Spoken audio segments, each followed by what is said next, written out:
മഴത്തോരും മുമ്പയുടെ നാളത്തെ വിശേഷത്തിലേക്ക് എല്ലാവർക്കും സ്വാഗതം. അങ്ങനെ ബാലചന്ദ്രൻ അലീനയോട് രേവതിക്കുട്ടിയുടെ വീട്ടിലേക്ക് പോണ്ട എന്ന് പറയുകയാണ്. ഇത് കേട്ടതും രേവതിക്കുട്ടിക്ക് ഒരുപാട് സങ്കടമാവുന്നുണ്ട്. രേവതിക്കുട്ടി പറയുന്നുണ്ട്, എന്താ അച്ഛ ഇങ്ങനെ പറയുന്നത്? അച്ഛൻ എന്നോട് പൊയ്ക്കൊള്ളാൻ പറഞ്ഞതല്ലേ, അതുകൊണ്ടല്ലേ അവരെല്ലാവരും ഇത്രയും ബുദ്ധിമുട്ടി എന്നെ കൊണ്ടുപോകാൻ വന്നത്. ഇനി വേണ്ട എന്ന് പറയുമ്പോൾ അവർക്ക് ഒത്തിരി വിഷമാവില്ലേ എന്ന് ചോദിക്കുകയാണ്. അത് നീ പറഞ്ഞത് നേരാണ്, അവർക്ക് വിഷമാവും, പക്ഷേ ഞാൻ അവരെ പറഞ്ഞ് മനസ്സിലാക്കിക്കോളാം. നീ താഴേക്ക് ചെല്ലി, ഞാനും വരാം എന്ന് പറയുന്നുണ്ട്. അങ്ങനെ അലീന മടിച്ച് താഴേക്ക് ഇറങ്ങി വരുവാണ്. ഉടനെ തന്നെ രേവതിക്കുട്ടി പറയുന്നുണ്ട്, ചേച്ചി ഇനി നമുക്ക് പോയാലോ? പൂവല്ലേ, ബാഗ് എടുക്കുകയല്ലേ എന്ന് ചോദിക്കുകയാണ്. എന്നാൽ അലീന ഒന്നും മിണ്ടാതെ നിൽക്കുന്നുണ്ട്. ഇത് കണ്ടതും വൈജയന്തി പറയുന്നുണ്ട്, ദേ ഒന്ന് ഇറങ്ങിത്തരാവോ? നീയൊന്ന് പോയാൽ ഇവിടെ ഒരു ശുദ്ധികലശം നടത്താം എന്നുള്ള മട്ടിലാണ് ഞാൻ നിൽക്കുന്നത്. ഒന്ന് ദയവ് ചെയ്ത് ഇറങ്ങുമോ എന്ന് ചോദിക്കുകയാണ്. ഇത് കേട്ട് രേവതിക്കുട്ടി പറയുന്നത്, എന്തിനാ ആൻറ്റി ഇങ്ങനെയൊക്കെ പറയുന്നത്? അലീന ചേച്ചി ഞങ്ങളെ കൊണ്ടുപോവുക തന്നെയല്ലേ, ഇനി ഇങ്ങനെ വഴക്ക് പറയണോ ചേച്ചി എന്ന് ചോദിക്കുകയാണ്. ഓ, നീ കൊണ്ടുപോയിക്കോ, നീ കൊണ്ടുപോകാൻ വേണ്ടി തന്നെ ഞാനും കാത്തിരിക്കുന്നത്. ഇവളെവിടെയാണെങ്കിലും പോക്കോട്ടെ, എനിക്കൊരു പ്രശ്നമല്ല. ആ, അലീന ചേച്ചിയെ ഞങ്ങൾ കൊണ്ടുപോയാൽ അറിയാം നിങ്ങൾക്ക് ചേച്ചിയുടെ വില എന്താണെന്ന്. ഇത് കേട്ടതും വൈജയന്തി പറയുന്നുണ്ട്, ഓ നിന്റെ ചേച്ചിക്ക് എത്രത്തോളം വിലയുണ്ടെന്ന് ഞങ്ങൾക്ക് നന്നായിട്ട് അറിയാം, ഞങ്ങളൊന്നും പഠിക്കുകയില്ല. പിന്നെ നിന്റെ നാവിന് നല്ലൊരു നീളമാണല്ലോ, നിന്റെ ചേച്ചിയെ പോലെ തന്നെ നീയും.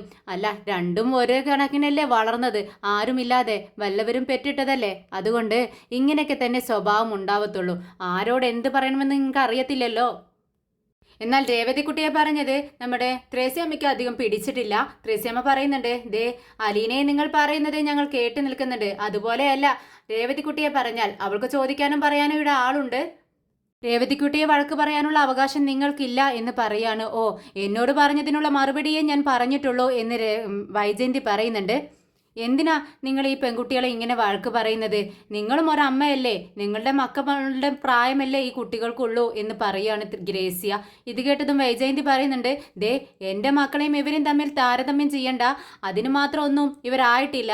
എൻ്റെ മക്കൾ എന്ന് പറയുന്നത് എൻ്റെ മക്കൾ തന്നെയാ, എനിക്ക് 3 മക്കളാണുള്ളത്.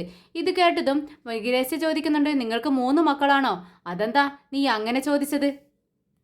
അല്ല, അതെന്താ നിങ്ങൾ അങ്ങനെ പറഞ്ഞേ? ഏയ് ഒന്നുമില്ല എന്ന് പറയാണ്. പക്ഷേ നമ്മുടെ അലീന ഇത് ശ്രദ്ധിക്കുന്നുണ്ട്. അലീന ചിന്തിക്കുന്നുണ്ട്, എന്തുകൊണ്ടാ ഗ്രേസ്യാൻ്റെ ഇങ്ങനെ പറയുന്നതെന്ന് ചിന്തിക്കുകയാണ്. അലീനയ്ക്ക് ഇതൊന്നും അറിയത്തില്ലല്ലോ, നമ്മുടെ രേവതിക്കുട്ടി സത്യങ്ങളെല്ലാം തുറന്നു പറഞ്ഞത്. പെട്ടെന്ന് മാമച്ചായൻ പറയുന്നുണ്ട്, ശരി എങ്കിൽ നമുക്ക് പോകാം, ദേ ബാഗൊക്കെ എടുത്ത് വണ്ടിയിലേക്ക് വെക്ക്, പെട്ടെന്ന് അങ്ങ് എത്തേണ്ടതല്ലേ, ഇപ്പോൾ പോയാലേ നേരത്തിന് എത്താൻ പറ്റത്തുള്ളൂ എന്ന് പറയുന്നുണ്ട് മാമച്ചായൻ. അങ്ങനെ രേവതിക്കുട്ടി ബാഗൊക്കെ എടുത്തോണ്ട് വാ ചേച്ചി എന്നാ പോവാം എന്ന് പറഞ്ഞ് അലീനയുടെ കൈ പിടിച്ച് മുന്നിലോട്ട് നടക്കാൻ വേണ്ടി നോക്കുന്നുണ്ട്. എന്നാൽ അലീന നിൽക്കുന്ന സ്ഥലത്ത് നിന്ന് അനങ്ങുന്നു പോലുമില്ല. എന്ത് പറ്റി ചേച്ചി?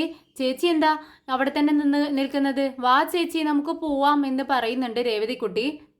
എന്നാൽ അലീന നിന്നിടത്തുനിന്ന് അനങ്ങുന്നില്ല. ഇത് കണ്ട് രേവതിക്കുട്ടി ചോദിക്കുന്നുണ്ട്, എന്ത് പറ്റി ചേച്ചി, എന്താ വരാത്തെ?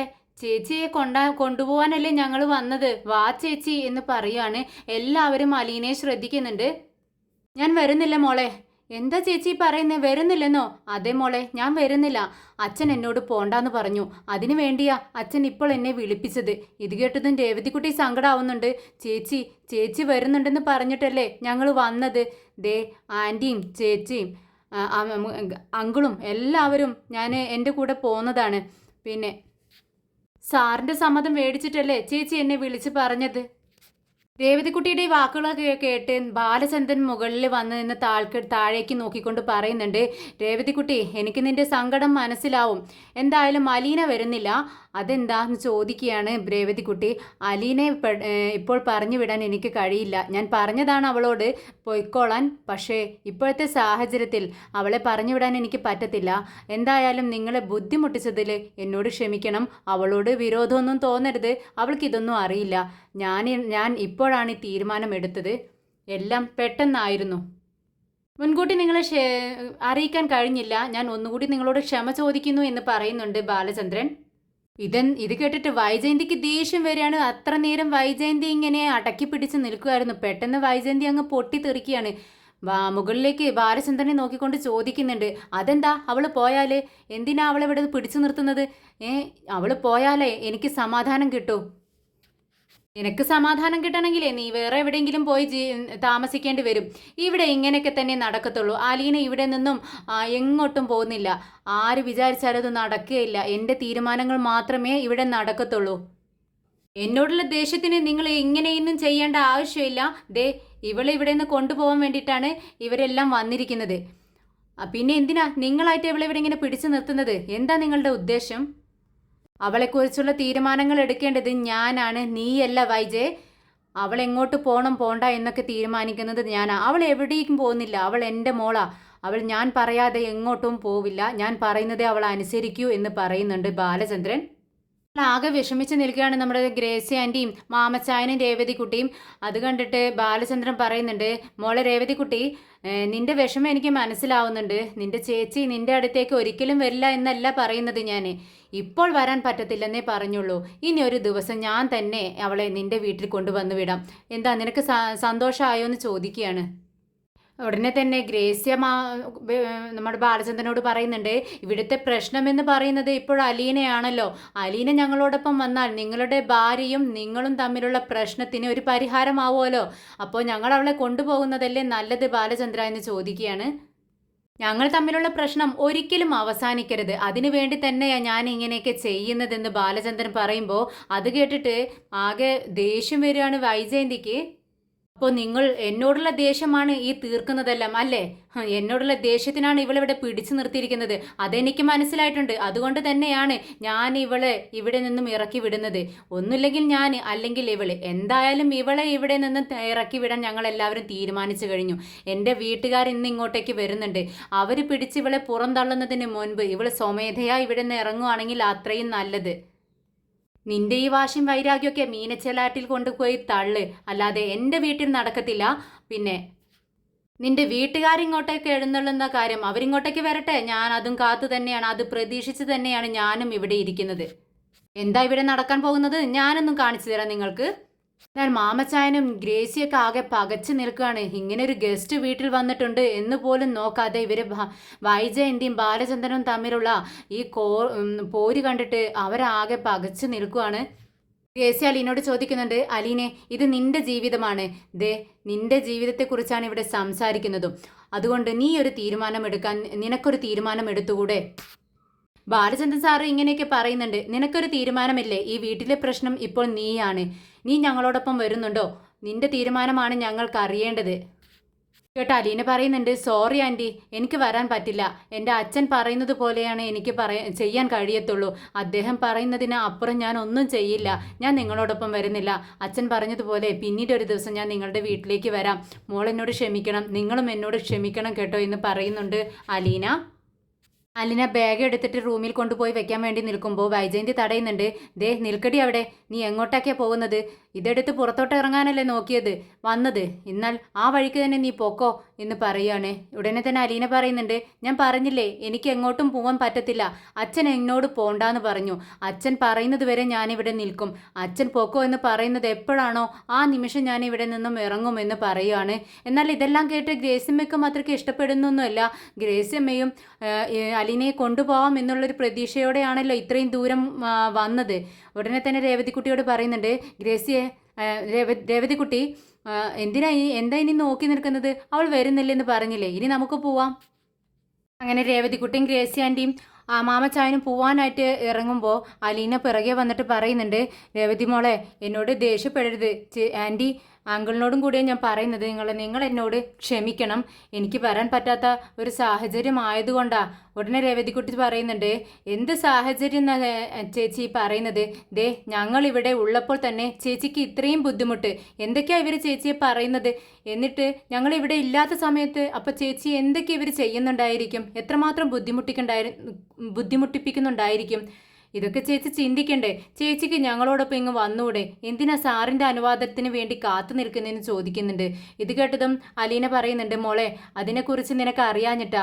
ഞാനിനി നിന്റെ വീട്ടിൽ വരുന്ന സമയത്ത് അതിനെക്കുറിച്ചെല്ലാം നിന്നോട് പറയാം. ഫോണിലൂടെയോ ഈ സമയത്തോ എനിക്ക് അതിനെക്കുറിച്ച് പറയാൻ ഒരു നിർവാഹമില്ല. എന്തായാലും ഞാനൊരു ദിവസം നിന്നോട് അതൊക്കെ പറയുന്നുണ്ട്. ഇപ്പോൾ എന്തായാലും നിങ്ങളെല്ലാവരും എന്നോട് ക്ഷമിക്കണം. അലീൻ്റെ വിഷമം കണ്ടിട്ട് ഗ്രേസിയൊക്കെ അവളെ സമാധാനിപ്പിക്കുന്നുണ്ട്. മോള് വിഷമിക്കണ്ട, നിന്നെ കൊണ്ടുപോകാനായിട്ടല്ലേ ഞങ്ങൾ വന്നത്. അപ്പം നീ വരുന്നില്ലെന്ന് അറിഞ്ഞപ്പോൾ അതിൻ്റെ ഒരു വിഷമം ഞങ്ങൾക്കുണ്ട്. എന്നാലും കുഴപ്പമില്ല. എന്തായാലും അദ്ദേഹം കുറച്ച് ദിവസം കഴിഞ്ഞ് നിന്നെ ഞങ്ങളുടെ വീട്ടിലേക്ക് കൊണ്ടുവന്ന് വിടാമെന്ന് പറഞ്ഞല്ലോ. അതുകൊണ്ട് കുഴപ്പമൊന്നുമില്ല. നീ നിൻ്റെ സമാധാനം പോലെ അങ്ങോട്ടേക്ക് വാ എന്ന് പറയുന്നുണ്ട്. അങ്ങനെ അവർ പോയതിന് ശേഷം അലീന അകത്തേക്ക് കയറി ചെല്ലുവാണ്. എന്നാൽ അലീന വീടിനകത്തേക്ക് കയറി ചെല്ലുമ്പോൾ വൈജയന്തി വളരെ ദേഷ്യത്തിൽ, വൈജയന്തിയും നമ്മുടെ രോഹിത്തും ബബിതയൊക്കെ ദേഷ്യത്തോടെ അലീനയെ ഇങ്ങനെ തുറച്ചു നോക്കുന്നുണ്ട്. എല്ലാവരും അലീനയുടെ ശല്യം ഇപ്പം തന്നെ തീർന്നു എന്നുള്ള മട്ടിലാണല്ലോ നിന്നിരുന്നത്. അതില്ല എന്ന് അറിയുന്ന സമയത്ത് അവർക്ക് അങ്ങ് ദേഷ്യം വരുവാണ്. അങ്ങനെ അലീനയോട് പറയുന്നുണ്ട് വൈജയന്തി, ദേ നീ അങ്ങ് പോയിക്കുകയാണെങ്കിൽ നീ രക്ഷപ്പെട്ടേനെ. എന്തായാലും നിനക്ക് അതിനുള്ള യോഗയില്ല. എന്തായാലും എൻ്റെ ആങ്ങളാരിന്ന് ഇങ്ങോട്ടേക്ക് എത്തും. എൻ്റെ കൂടപ്പുറപ്പുകളും മറ്റുള്ളവരും എല്ലാവരും അവരെല്ലാവരും എന്തായാലും ഇന്ന് തന്നെ നിന്നെ ആട്ടി ഇറക്കും, വലിച്ചിഴച്ച്. അന്ന് നിന്നെ പുറത്താക്കിയില്ലേടി, അതിനേക്കാൾ ദുഷ്കരമായിരിക്കും ഇന്ന് നിന്റെ അവസ്ഥ. ഇതെല്ലാം കേട്ട് ഒരു ദയനീയമായിട്ട് അലീന വൈജയന്തിയുടെ മുഖത്തേക്ക് നോക്കുന്നുണ്ട്. അങ്ങനെ അവളങ്ങ് റൂമിലേക്ക് പോവാണ്. അങ്ങനെ പെട്ടെന്ന് തന്നെ വൈജയന്തി ഈ വിവരങ്ങളെല്ലാം നമ്മുടെ ശിവശങ്കരനെ വിളിച്ച് അറിയിക്കുകയാണ്. അലീനയെ കൊണ്ടുപോകാനായി രേവതിയും ഗ്രേസിയും മാമച്ചായനൊക്കെ വന്ന വിവരവും അവരോടൊപ്പം നമ്മുടെ അലീന പോയില്ല. അലീനയെ പോകാൻ നേരം ബാലചന്ദ്രൻ പോണ്ട എന്ന് പറഞ്ഞ് വിലക്കിയെന്നും ഇനി അവൾ പോകുന്നില്ല എന്ന് പറഞ്ഞ് ഇവിടെ നിന്ന കാര്യവും എല്ലാം വിശദീകരിച്ച് നമ്മുടെ ശിവശങ്കരനോട് പറയുന്നുണ്ട് വൈജയന്തി. ശരി, ഞങ്ങൾ വന്ന് നോക്കാം എന്ന് പറയാണ് ശിവശങ്കരൻ. അങ്ങനെ കോള് കട്ടാക്കിയതിന് ശേഷം കമലൻ ചോദിക്കുന്നുണ്ട്, എന്താ വൈജ പറഞ്ഞെന്ന്. അവളെ കൊണ്ടുപോകാനായ ആൾക്കാർ വന്നിട്ടും അവൾ പോയില്ലെന്ന്. എന്തായാലും നമ്മുടെ കൈ കൊണ്ട് പുറത്താവാനാ അവൾക്ക് യോഗം എന്ന് പറയുവാണ്. ബാലചന്ദ്രൻ്റെ കോളിംഗ് ബെൽ അടിക്കുന്ന സൗണ്ട് കേട്ട് അലീന മുകളിലേക്ക് കയറി ചെല്ലുന്നുണ്ട്. ബാലചന്ദ്രൻ മകൾ അലീനയെ റൂമിലേക്ക് ആക്കിയിട്ട് പറയുന്നുണ്ട്, മോളെ നീ ഈ റൂമിൽ ഇരുന്നോളണം. താഴെ എന്ത് സംഭവിച്ചാലും നീ അങ്ങോട്ടേക്ക് വരരുത്. ഞാൻ വന്ന് നിന്നെ വിളിക്കുന്നത് വരെ നീ റൂമിൻ്റെ ഡോറ് തുറക്കരുത്. ഡോറ് ലോക്ക് ചെയ്തിട്ട് വേണം അകത്തിരിക്കാൻ. എന്ത് വേണേ താഴെ സംഭവിച്ചാലും നീ അങ്ങോട്ട് ശ്രദ്ധിക്കുക വേണ്ട. ആര് വന്ന് വിളിച്ചാലും നീ തുറക്കരുത് എന്ന് വീണ്ടും വീണ്ടും അലീനയെ ഓർമ്മിപ്പിക്കുകയാണ് ബാലചന്ദ്രൻ. ഇതെല്ലാം കണ്ടും കേട്ടും അലീനയ്ക്ക് ആകെ പേടിയാവുന്നുണ്ട്. അപ്പോഴേക്കും താഴെ അലീനയുടെ ആങ്ങളാരും ബന്ധുക്കളും എല്ലാവരും വരുന്നുണ്ട്. വൈജയന്തി ഭയങ്കര സ്വീകരണമാണ് അവർക്ക് കൊടുക്കുന്നത്. അവിടെ നടക്കുന്ന കാര്യങ്ങളൊക്കെ നമ്മുടെ കമലം കൃഷ്ണമോൾ ബബിതയുടെ അടുത്തുനിന്നും രോഹിത്തിൻ്റെ അടുത്തുനിന്നൊക്കെ ചോദിച്ച് മനസ്സിലാക്കുന്നുണ്ട്. അതിനിടയിൽ ശിവശങ്കരനോട് ഇങ്ങനെ പറയുന്നുണ്ട് കമലം, ഏതു നേരം ഈ ബാലചന്ദ്രന് അലീനയെ കണ്ടുകൊണ്ടിരിക്കണം. ഏതു നേരം ഇതാ കണ്ടില്ലേ ആ കോളിംഗ് ബെല്ല് അതടിച്ചുകൊണ്ടിരിക്കും. അവളങ്ങ് കയറി പോകും, കുറച്ച് കഴിഞ്ഞിങ്ങ് താഴേക്ക് ഇറങ്ങി വരും, അടുത്ത നിമിഷം വീണ്ടും ആ ബെല്ലടിക്കും. ഇത് തന്നെയാണ് അവർക്ക് പണി എന്ന് പറയാണ്. അങ്ങനെ വളരെ മോശമായിട്ടാണ് അലീനയും ബാലചന്ദ്രനെയും പറ്റി ഇങ്ങനെ കമലം അവർക്ക് എല്ലാവർക്കും മുന്നിൽ ഇങ്ങനെ പറയുന്നത്. ഇതൊക്കെ കേട്ട് ഒരു ഉളുപ്പില്ലാതെ ഇങ്ങനെ വൈജയന്തി നിൽക്കുന്നുണ്ട്. എല്ലാം ശരി എന്നുള്ള മട്ടിലാണ് വൈജയന്തിയുടെ ഭാവം.